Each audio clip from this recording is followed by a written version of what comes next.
انا مش جايه ارغي ولا جايه احكي معاكم ولا هقول لكم انا عملت ايه النهارده، بس زي ما انتم شايفين انا لابسه ونازله.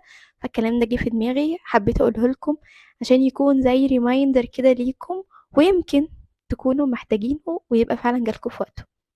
لو انتم حسيتوا في وقت ان جالكم حاجه معينه عايزين تعملوها او فكره في دماغكم، دي حاجه عايزين تعملوها، او زي ما بيقولوا كده عملت لكم شراره جواكم، قوموا اعملوها في وقتها. ما تأجلوهاش وما تستنوش، عشان لو انتوا استنيتوا، لو انتوا أجلتوا، طاقتكم وشغفكم تجاه الحاجة دي هيقل، والشرارة دي هتبدأ تنطفي واحدة واحدة واحدة لحد ما تختفي. فاستغلوا الفرصة، حتى لو شايفين ان الوقت مش مناسب، لا خلوا انتوا الوقت مناسب، قوموا اعملوا ده. ومش هتخسروا حاجة، الوقت هيبقى مناسب، بس دماغكم هي اللي بتهيأ لكم كده عشان ما تتعبوش، عشان ما تجهدوش نفسكم. فقوموا دلوقتي.